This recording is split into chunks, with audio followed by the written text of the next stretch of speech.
तो स्टूडेंट्स, आज हम टॉपिक पढ़ेंगे electric field on the axis due to a uniformly circular charge ring. इसमें क्या करना है, हमें एक कंसीडर करना है बेटा सर्कुलर रिंग। ये हमारे पास एक सर्कुलर रिंग है, सेंटर हो गया इसका O और रेडियस हो गई इसकी R। Centre O and radius R। इसके ऊपर यूनिफॉर्मली चार्ज डिस्ट्रीब्यूट करेंगे, जिसकी वजह से हमें इलेक्ट्रिक फील्ड निकालना है। तो हमने यहाँ पर चार्ज डिस्ट्रीब्यूट करना शुरू कर दिया, प्लस क्यू चार्ज हम यहाँ पर डिस्ट्रीब्यूट करते जा रहे हैं। टोटल चार्ज जो डिस्ट्रीब्यूशन हुआ वो हो गया क्यू चार्ज डिस्ट्रीब्यूट हो गया, और इसकी एक्सिस पर हमें इलेक्ट्रिक फील्ड निकालना है। Electric field on the axis, ये हमने एक्सिस ड्रॉ कर ली। यहाँ पर एक्सिस हमारे पास एट ए डिस्टेंस x, एक पॉइंट कंसीडर करेंगे। एक पॉइंट है बेटा हमारे पास x डिस्टेंस पर, जिस पॉइंट को हम नाम दे देंगे A, और इस पॉइंट पर हमें इलेक्ट्रिक फील्ड निकालना है इस पूरी चार्ज रिंग की वजह से। ये आपका इलेक्ट्रिक फील्ड हो गया, निकालना है हमें यहाँ पर। चलिए, अब ये इसका बेटा फ्रंट व्यू था, यहाँ हम इसका लेटरल व्यू ले रहे हैं। लेटरल व्यू का मतलब एक इसे हम साइड से देख रहे हैं। इलेक्ट्रिक फील्ड A, सेम चीज़ें हैं, सब कुछ सेम, रेडियस है यहाँ पर R, और सेम यहाँ पर charge, same ring, centre O x distance पर। चलिए आगे बात करेंगे। यहाँ पर हमारे पास बेटा एक एलिमेंट कंसीडर करना है हमें। ये एक एलिमेंट है, यहाँ पर ध्यान से देखिए, ये एक एलिमेंट जिसकी लेंथ हम मान लेंगे dl। तो हमारे पास एक एलिमेंट, और इस एलिमेंट की लेंथ आ गई dl, और इस पर चार्ज आ गया dq। इस चार्ज की वजह से हमें A पॉइंट पर यहाँ इलेक्ट्रिक फील्ड निकालना है। सेम चीज़ हम यहाँ पर कंसीडर करेंगे बेटा। तो यहाँ पर सेम एलिमेंट हमारे पास आ गया जिसकी लेंथ dq है, लेंथ dl है, और चार्ज dq है। इसकी वजह से A पॉइंट पर इलेक्ट्रिक फील्ड dE, ये लेंथ हमारे पास कितनी हो जाएगी बेटा, root r square plus x square, perpendicular square upon base square. और A पॉइंट पर इलेक्ट्रिक फील्ड इस एलिमेंट की वजह से यहाँ एक छोटा सा इलेक्ट्रिक फील्ड dE, इसकी डायरेक्शन क्योंकि ये पॉजिटिव चार्ज है तो अवे होगी यहाँ पर, तो पॉजिटिव चार्ज की वजह से छोटा सा इलेक्ट्रिक फील्ड dE यहाँ पर आ गया। अब इस इलेक्ट्रिक फील्ड का मैग्नीट्यूड अगर हम देखें, चलिए पहले इसका एंगल देख लेते हैं। यहाँ थीटा एंगल पर ये इलेक्ट्रिक फील्ड आ रहा है, तो ये भी सेम एंगल बनाएगा थीटा हॉरिजेंटल एक्सिस से। मैग्नीट्यूड हो गया 1/4πε0 dq upon r square plus x square under root का होल स्क्वायर। ये हमारे पास एक dq की वैल्यू पुट करने के बाद यहाँ पर इलेक्ट्रिक फील्ड आ जाएगा dE। अब इसमें हम छोटा सा कंसीडरेशन करेंगे बेटा। अगर हम इसके अपोजिट लेंथ एलिमेंट कंसीडर करें, जैसे हमने ये एलिमेंट लिया, इसके अपोजिट यहाँ एक छोटा सा एलिमेंट कंसीडर कर लें, तो ये सेम एलिमेंट हमने कंसीडर कर लिया, सेम चार्ज है dq, सेम लेंथ है dl लेंथ का dq charge but opposite direction में। इसकी वजह से इलेक्ट्रिक फील्ड भी सेम आ जाएगा बेटा, dE थीटा एंगल पर, और dE electric field same theta angle पर यहाँ पर आ जाएगा। ठीक है, चलिए बेटा, अब हम इस फिगर को दोबारा से कंसीडर करेंगे यहाँ पर, और देखेंगे कि ये कैसे हम final electric field A point पर निकाल सकते हैं। मान लीजिए हमने यहाँ पर एक वर्टिकल एक्सिस कंसीडर करी, ये वर्टिकल, ये हॉरिजेंटल। तो हम एक वर्टिकल एक्सिस कंसीडर करेंगे, एक हॉरिजेंटल एक्सिस कंसीडर करेंगे। DE के कंपोनेंट डिवाइड करेंगे। DE का हॉरिजेंटल कंपोनेंट आ जाएगा DE cos थीटा, DE का वर्टिकल कंपोनेंट आ जाएगा DE sin थीटा। जब कंपोनेंट डिवाइड हो गए तो वेक्टर रिजॉल्व हो जाएगा बेटा, यहाँ से एलिमिनेट कर देंगे इसको हम। इसी तरह से नीचे DE का भी कंपोनेंट कर देंगे, DE cos थीटा और DE sin थीटा। इस कंपोनेंट को हटा देंगे।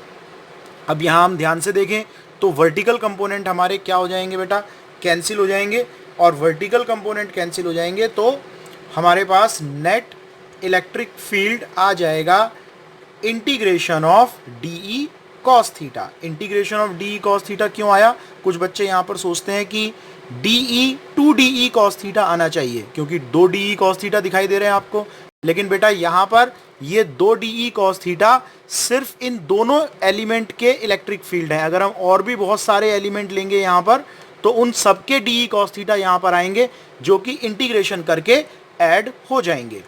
इसके बाद डी ई की वैल्यू जो हमने पीछे फॉर्मूले में बनाई थी वो हम लगा देंगे, 1/4πε0 D Q R square plus x square cos theta. D E की वैल्यू डालेंगे, डी क्यू की वैल्यू डालेंगे बेटा। पहले देखते हैं यहाँ पर कैसे निकालेंगे डी क्यू की वैल्यू। तो डी क्यू के लिए हम यहाँ पर क्या करेंगे, मान लीजिए ये पूरी लेंथ जो है, ये पूरी लेंथ कितनी है 2πr, और इस पर चार्ज कितना डिस्ट्रीब्यूट किया था हमने, क्यू चार्ज डिस्ट्रीब्यूट किया था। यूनिट लेंथ पर कितना चार्ज आ जाएगा, यूनिट लेंथ पर आ जाएगा q/2πr। और छोटा सा part D Q DL length के लिए, तो डीएल लेंथ पर चार्ज कितना होगा, डीएल लेंथ पर चार्ज होगा dq और q/2πr इंटू डीएल। तो dq की वैल्यू आ गई बेटा हमारे पास q/2πr इंटू डीएल। ये वैल्यू हम फॉर्मूले में पुट कर देंगे और फॉर्मूला आ जाएगा 1/4πε0 q/2πr dl upon r square plus x square cos theta. तो यहाँ से आपके पास अब इस वैल्यू को हम दोबारा से यहाँ कंसीडर कर लेते हैं। कैलकुलेशंस है बेटा, देखो छोटी छोटी, 2πr नीचे चला गया आपका। उसके बाद कांस्टेंट बाहर निकाल लेंगे, 1/4πε0 q 2πr r square plus x square cos theta constant है, बाहर आ गया। वेरिएबल dl अंदर रहेगा, dl का इंटीग्रेशन हो जाएगा 2πr, dl का इंटीग्रेशन कर दिया हमने 2πr। कॉस थीटा की वैल्यू हमने डाल दी बेटा x/r square plus root x square. ये आपकी जो पीछे फिगर बनी हुई है उसमें आप ध्यान से देखेंगे तो कॉस थीटा की वैल्यू आपको पता चल जाएगी। 2πr से यहाँ से 2πr से ये 2πr कैंसिल हो जाएगा, तो यहाँ पर ये 2πr आपके कैंसिल हो गए। और फाइनली हमारे पास फॉर्मूला बच जाएगा 1/4πε0 qx r square plus x square 3/2। 3/2 कैसे आया बेटा, ये पावर 1/2 रूट की और यहाँ पावर 1 प्लस 1/2 इज 3/2। ये आपके पास फाइनल फॉर्मूला इस डेरिवेशन का आ गया। अब हम यहाँ पर बेटा कुछ कंसीडरेशन करेंगे। सेम फिगर हमने पीछे वाली ली है और उसमें से हमने कंपोनेंट वगैरह हटा दिए। बस यहाँ पर ये डी क्यू यहाँ पर चार्ज है q, r radius, O centre, x distance पर पॉइंट जहाँ इलेक्ट्रिक फील्ड निकाला था। हमें पता है वर्टिकल सारे कंपोनेंट हमारे कैंसिल हो गए थे, हॉरिजॉन्टल कंपोनेंट ऐड हो गए थे। तो इस पूरी रिंग की वजह से इस एस पॉइंट पर जो इलेक्ट्रिक फील्ड आएगा वो हॉरिजॉन्टल डायरेक्शन में आ जाएगा। तो हमने कितना इलेक्ट्रिक फील्ड आएगा ये तो हमने पहले ही निकाल लिया था, 1/4πε0 qx upon r square plus x square की पावर 3/2। इसकी डायरेक्शन किधर होगी बेटा, इधर की तरफ हमने इंटीग्रेशन किया था कंपोनेंट्स का, तो नेट इलेक्ट्रिक फील्ड आपका हॉरिजॉन्टली हो गया आउटवर्ड डायरेक्शन में। इसकी वैल्यू हो गई ई, नेट इलेक्ट्रिक फील्ड आ गया हमारे पास। अब इस फील्ड का अगर हम एनालिसिस करें, देखें कि इसमें कैसे चेंज हो रहा है इलेक्ट्रिक फील्ड। एक्स पर डिपेंड तो कर रहा है, साफ दिखाई दे रहा है कि एक्स पर इलेक्ट्रिक फील्ड डिपेंड कर रहा है, लेकिन कैसे डिपेंड कर रहा है इसकी बात करेंगे बेटा। तो सबसे पहले केस नंबर 1 कंसीडर करेंगे। अगर मान लीजिए हमारा ए पॉइंट सेंटर पर होता, तो हमारे पास a point is at the centre, तो क्या होगा बेटा, हमारा ए पॉइंट सेंटर पर होगा। तो चलिए हमने ए पॉइंट को सेंटर पर भेज दिया, ए पॉइंट हमारा सेंटर पर आ गया, x की वैल्यू 0 हो गई। जैसे ही x की वैल्यू 0 रखेंगे, x की वैल्यू 0 रखेंगे बेटा यहाँ पर, तो x की वैल्यू 0 रखते ही इलेक्ट्रिक फील्ड हमारा 0 आ जाएगा, सेंटर पर कोई इलेक्ट्रिक फील्ड नहीं होगा। अब हम थोड़ा ए पॉइंट को बाहर की तरफ निकालेंगे, जैसे जैसे पॉइंट को बाहर की तरफ निकालेंगे तो इलेक्ट्रिक फील्ड क्या होगा बेटा, सेकंड केस, जैसे जैसे a point move along the axis, ऐसा नहीं है कि इधर ही जाएगा, इधर भी जा सकता है, इधर और इधर दोनों डायरेक्शन में जा सकता है। फिलहाल हम पॉजिटिव एक्स एक्सिस की तरफ लें, तो जब ये बाहर की तरफ जाएगा तो इलेक्ट्रिक फील्ड इंक्रीज करेगा। क्यों इंक्रीज करेगा, क्योंकि वैल्यू कितनी है 0। अब इससे नीचे तो आ नहीं सकता, डिक्रीज तो होगा नहीं, अब इंक्रीज करेगी इसकी वैल्यू बेटा। और जैसे जैसे एक्स इंक्रीज करता जाएगा इलेक्ट्रिक फील्ड भी इंक्रीज करता चला जाएगा। इसके बाद केस नंबर 3, जब ये बहुत दूर चला जाएगा तो आर एक्स की कंपैरिजन में एक स्टेट आएगी जब ये नेग्लेजेबल हो जाएगा। ए पॉइंट बहुत दूर हो गया, आर नेग्लेजेबल हो गया, तो आर स्क्वायर को हम नेग्लेक्ट कर देंगे as compare to x square. ये हमारे पास मेन फॉर्मूला है, आर स्क्वायर को नेग्लेक्ट कर लेंगे बेटा, तो हमारे पास फॉर्मूला बच जाएगा 1/4πε0 q अपॉन एक्स स्क्वायर। ये फार के लिए है। इसका एक लास्ट पॉइंट और कंसीडर करेंगे बेटा यहाँ पर, फोर्थ केस, जब हम इनफाइनाइट पर पहुंच जाएंगे। जब हम इनफाइनाइट पर पहुंच जाएंगे तो x की वैल्यू इनफाइनाइट हो जाएगी, और जैसे ही x की वैल्यू इनफाइनाइट होगी तुरंत हमारे पास इलेक्ट्रिक फील्ड जीरो आ जाएगा। तो अगर हम इस पूरे केस को एनालाइज करें तो बेटा हम क्या देख रहे हैं यहाँ पर हम कुछ बेसिक बातें देखेंगे। सेंटर पर इलेक्ट्रिक फील्ड जीरो, फिर इलेक्ट्रिक फील्ड बढ़ा, फिर उसके बाद घटते घटते फाइनली इनफाइनाइट पर जाकर जीरो हो गया। अब ये सारी बातें हम ग्राफिकली समझने की कोशिश करेंगे कि ग्राफ से कैसे ये वेरिएशन हो रहा है, पॉजिटिव एक्सिस में भी और नेगेटिव एक्सिस में भी, दोनों तरफ समझेंगे इस बात को। तो चलिए पहले दोबारा से हम इस मैक्सिमम वैल्यू की वैल्यू भी निकाल लेते हैं बेटा। मैक्सिमम इलेक्ट्रिक फील्ड कहाँ होगा, ये भी बड़ा इंपॉर्टेंट क्वेश्चन है, एग्जाम में काफ़ी आता है कि इलेक्ट्रिक फील्ड मैक्सिमम कहाँ पर होगा।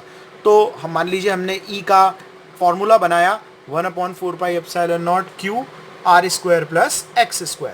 तो यहाँ पर बेटा ई की वैल्यू मैक्सिमम, ई वेरिएबल है, x पर डिपेंड कर रहा है, ई की वैल्यू मैक्सिमम कब आएगी, हम लोग जानते हैं इंटीग्रेशन इलेक्ट्रिक फील्ड का x की रेस्पेक्ट में जब जीरो होगा तो मैक्सिमा और मिनिमा का इंटीग्रेशन जीरो होता है, तो dE/dx इक्वल टू हो जाएगा जीरो। तो जब ये जीरो हो जाएगा तो वैल्यू हमने यहाँ पर इसकी पुट कर दी, और वैल्यू पुट करने के बाद बेटा हमारे पास जो रिजल्ट आएगा इसका डिफरेंशिएशन करेंगे, कांस्टेंट बाहर निकाल लेंगे, इसको यहाँ पर हम डिफरेंशिएट करेंगे। आप लोग जानते हैं डिफरेंशिएशन कैसे करना है। यहाँ पर वीडियो को पॉज करके आप यहाँ पर इसका मैथमेटिकल एक्सप्रेशन समझ सकते हैं।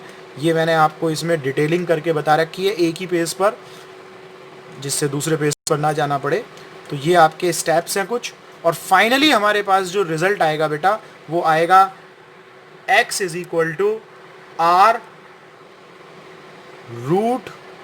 r/√2।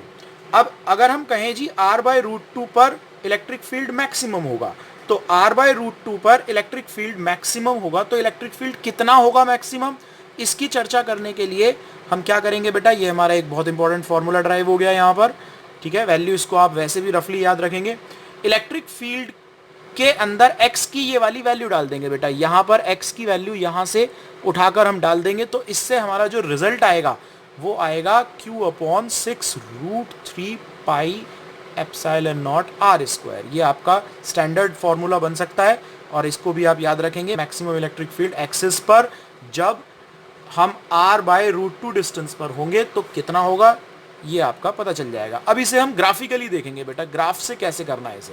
तो हमारे पास same electric field, same figure आ गई बेटा यहाँ पर।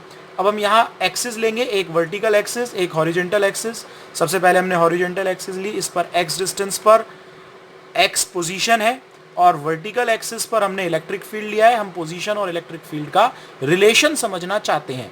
सबसे पहले हम कुछ पॉइंट्स कंसीडर करेंगे बेटा। यहाँ पर x की वैल्यू सबसे पहले जीरो, सेंटर पर जीरो होगी। उसके बाद थोड़ा और बाहर चलेंगे, एक पॉइंट हम लेंगे +r/√2, और दूसरा पॉइंट हम लेंगे इनफाइनाइट पर।